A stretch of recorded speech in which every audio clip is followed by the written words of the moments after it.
આ વખતની ચૂંટણીની અંદર ઘણા બધા બૂથ કેપ્ચરિંગ સામે આવી રહ્યા છે. આપણે બધાએ દાહોદમાં જોયું કે દાહોદમાં એક ભાજપ નેતાના પુત્રએ કહ્યું કે આપણા બાપનું ઈવીએમ છે અને આપણા બાપનું ઈવીએમ કહીને ઈવીએમ કેપ્ચર કરી લીધું. હવે યુપીમાં પણ આવી એક ઘટના સામે આવી છે. એક વ્યક્તિએ 8 વાર વોટિંગ કર્યું, એનો વિડીયો સોશિયલ મીડિયામાં મૂક્યો. સોશિયલ મીડિયાનો વિડીયો ખૂબ વાયરલ થયો. સમાજવાદી પાર્ટી, કોંગ્રેસ, બધી પાર્ટીઓ આ વિડીયો મૂક્યો છે. એવું છે કે હવે તમે જોઈ લો આમાં શું કરવાનું છે. એના પછી ઇલેક્શન કમિશન જે છે હરકતમાં આવ્યું અને કહ્યું કે આ વ્યક્તિની ધરપકડ કરી દેવામાં આવી છે. આ મતદાન મથક પર ફરીથી મતદાન કરવા માટે ભલામણ કરવામાં આવી છે.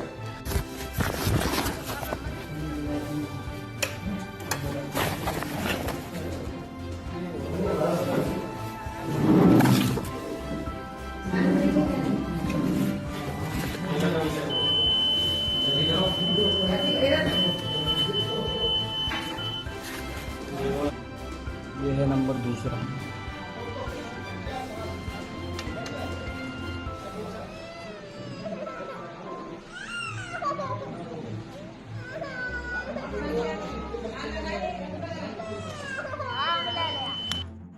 ये है तीसरा नंबर, विवेक का है.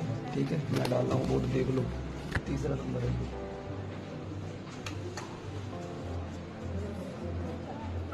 तीसरा तीसरा तीसरा तीसरा तीसरा तीसरा तीसरा तीसरा ठीक है. ये है चौथा नंबर आ जाएगा.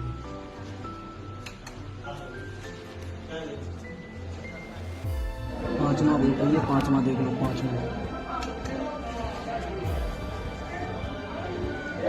है. पांचवा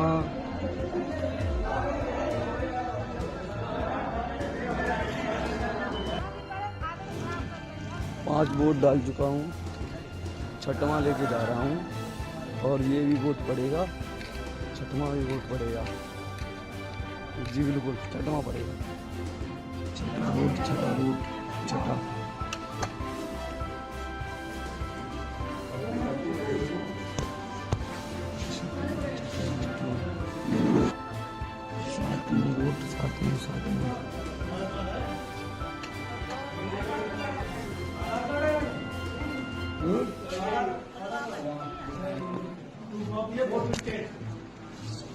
सातवें.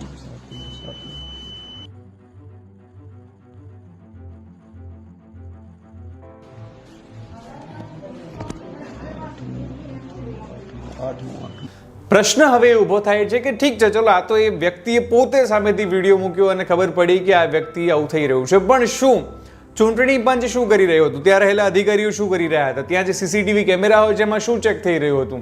કારણ કે આવા તો આપણે ત્યાં કેટલાય મતદાન મથકો છે, કેટલીય જગ્યા આવું થયું છે, કેટલાય પ્રથમપુર હશે, કેટલાય યુપીની અંદર આવા જે છે મતદાન મથકો છે, એની જવાબદારી કોણ લેશે? જોકે એવું પણ નથી કે ભારતમાં દરેક જગ્યાએ આવું થાય છે, પરંતુ તેમ છતાં પણ ચૂંટણી પંચે થોડીક વધારે સાવચેતી રાખવી જોઈએ. ચૂંટણી પંચ કરતાં પણ હું તો કહીશ કે જે ત્યાંના લોકલ અધિકારીઓ હોય છે એમણે સમજવું જોઈએ કે ચૂંટણી જે છે એ નિષ્પક્ષ રીતે થવી જોઈએ અને આના ઉપર જ આખો દેશ ચાલશે. આવી રીતે જો એ અધિકારીઓ જ આખા કાન કરીને આવી રીતે 8-8 વાર મતદાન કરવા દેશે કે પછી કોઈ ભાજપ નેતા પુત્રને પોતાના બાપનું ઈવીએમ કહેવા દેશે, તો એ વ્યક્તિ જે પોતાના બાપનું ઈવીએમ કહી રહ્યો છે, વ્યક્તિ જે 8 વખત મતદાન કરી રહ્યો છે, એ ત્યાં બેઠેલા અધિકારીઓને પણ તમાચો મારી રહ્યો છે કે તમારાથી થાય એ કરી લો, તમારાથી થાય એ ઉખાડી લો. અમે તો આવી રીતે સિસ્ટમ સાથે રમીશું.